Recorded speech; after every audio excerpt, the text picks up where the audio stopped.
국가인권위원회 인권영화 배리어 프리 버전 제작 프로젝트 6개의 시선 배리어 프리 버전 감상을 위한 음성 소개. 영화 6개의 시선 음성 소개에 오신 여러분을 환영합니다. 낭독자는 배우 정희태입니다. 6개의 시선은 2003년 국가인권위원회에서 제작한 옴니버스 영화로 6명의 감독이 평등권을 침해하는 차별을 주제로 각각의 단편 영화를 선보인 작품입니다. 이 영화는 사회적 약자와 소수자들이 겪는 차별과 불평등을 다양한 시선에서 조명합니다. 참여한 감독들은 임술래, 정재은, 여균동, 박진표, 박광수, 그리고 박찬욱으로 각 감독은 자신만의 독특한 연출 방식으로 차별의 다양한 측면을 이야기합니다. 영화는 다양한 형태의 차별을 다루며 우리 사회의 불평등한 현실을 비판적으로 바라보고 인권의 중요성을 강조합니다. 첫 번째 영화는 임술래 감독의 그녀의 무게입니다. 여자 상업고등학교에 다니는 평범한 학생 성경의 이야기를 담고 있습니다. 영화는 2003년을 배경으로 하고 있으며 그 당시의 학교, 거리, 집 등의 배경이 현재와는 많이 다른 모습을 보여줍니다. 영화 속에서 3학년이 된 성경은 취업을 위해 몸매를 관리하라는 선생님들의 압박을 받기 시작합니다. 학생들은 다이어트를 하거나 성형수술을 하는 등 외모를 가꾸기 위해 노력합니다. 성경 역시 쌍꺼풀 수술이나 단식원을 가기를 원하지만 엄마는 이를 허락하지 않습니다. 결국 성경은 수술 비용을 마련하기 위해 위험한 결단을 내리게 됩니다. 영화에는 학교에서 선생님이 학생들을 체중계에 올라가게 하며 몸무게를 체크하는 장면이 나옵니다. 교실에서는 책상들이 한쪽으로 밀려 있고 학생들은 일렬로 줄을 서서 사각형 체중계에 올라갑니다. 당시에는 학생들이 도시락을 싸서 등교하는 시기였기 때문에 점심시간에 친구들과 둘러앉아 도시락을 먹는 모습도 영화에 담겨 있습니다. 영화에는 2003년도에 흔히 볼 수 있었던 나레이터 모델도 등장합니다. 나레이터 모델은 핸드폰 가게나 마트 등에서 반짝이는 몸에 딱 붙는 비닐 재질의 옷을 입고 춤을 추며 가게를 홍보하던 날씬한 젊은 여성들을 말합니다. 성경은 이 여성들을 부러워하는 모습을 보입니다. 영화의 마지막 장면에서는 면접을 보러 온 학생들이 일렬로 서 있는 가운데 중년 남자들이 담배를 피우며 질문하는 장면이 나옵니다. 2003년도 당시에는 사무실이나 가게, 식당 등 실내에서도 흡연이 가능했기 때문에 그녀의 무게뿐 아니라 다른 단편 영화 곳곳에서 실내 흡연 장면이 등장합니다. 주인공 성경은 주로 교복을 입고 다니는데 동복으로 모직 재킷과 무릎 아래까지 내려오는 어두운 색 체크무늬 치마를 착용합니다. 사복을 입을 때는 청바지와 후드티를 주로 입으며 위험한 선택을 한 날에는 다른 여학생들처럼 타이트한 상의와 짧은 치마를 입습니다. 두 번째 영화는 정재은 감독의 그 남자의 사정입니다. 이 영화는 시공간이 모호한 신도시의 주거형 아파트를 주요 배경으로 합니다.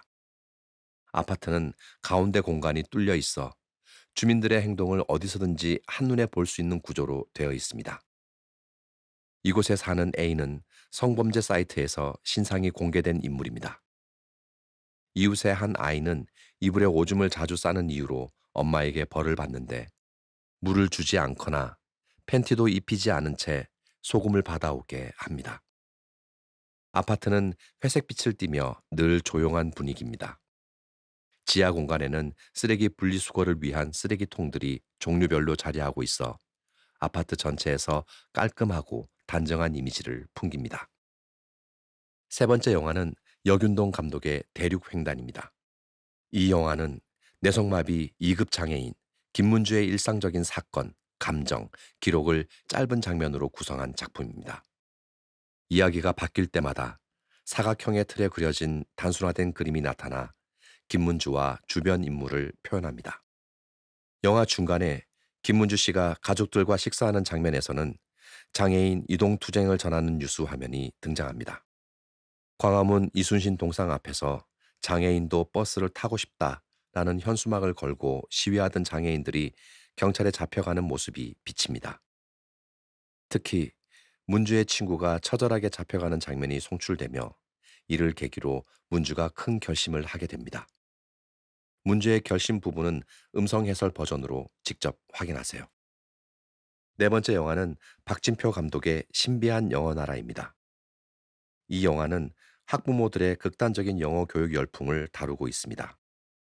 영화에 등장하는 어린이 치과는 인형과 장난감, 알록달록한 가구, 벽장 속 어항과 바다를 연상케 하는 벽면 등으로 꾸며져 있습니다. 간호사는 토끼 인형 탈을 쓰고 어린이들을 맞이합니다. 종우가 혀 수술을 받는 장면에서는 실제 자료 영상이 활용되는데 설소대를 자르며 피가 나는 장면이 여과 없이 보입니다. 이 장면은 아동학대를 연상시켜 관객들에게 불쾌감을 줄 수 있습니다. 설소대는 혀를 위로 들어 올렸을 때 혀 아래쪽과 입안을 연결하는 섬유 조직으로 된 인대로 영어 발음과는 관련이 없다는 결론이나 현재는 의료 목적이 아닌 이상 거의 이루어지지 않는 수술입니다. 다섯 번째 영화는 박광수 감독의 얼굴값입니다. 이 영화는 한 남자가 병원 장례식장 주차장에서 잠이 든 후 다음날 주차장을 나가기 위해 정산소로 향하면서 벌어지는 이야기를 그립니다. 매표 요원의 외모를 보고 직업과 어울리지 않는다고 멋대로 평가한 남자는 여자와 말다툼을 하게 됩니다. 그러나 남자는 여자의 묘한 매력에 이끌려 계속해서 정산소로 되돌아가 말을 겁니다. 긴 머리를 앞으로 늘어뜨린 여자는 쌍꺼풀이 있는 큰 눈과 오뚝한 콧날, 도톰한 입술을 가진 서구적인 미인형입니다. 붉은 매니큐어를 칠한 손톱, 알록달록한 귀걸이와 목걸이, 캐주얼한 옷차림으로 상큼하게 꾸민 모습이 인상적입니다. 여섯 번째 영화는 박찬욱 감독의 믿거나 말거나 찬드라의 경우입니다. 이 영화는 인터뷰와 추적 다큐멘터리 형식이 혼합된 작품으로 주인공 찬드라의 시점과 인터뷰 시점이 교차하며 이야기가 전개됩니다. 영화는 마지막에 네팔에 사는 찬드라를 보여주며 끝을 맺지만 영화적 기법과 메시지는 관객에게 깊은 울림을 줍니다. 이 작품도 음성 해설 버전으로 만나보실 수 있습니다. 이상으로 6개의 시선, 음성 소개를 모두 마칩니다. 감사합니다. 국가인권위원회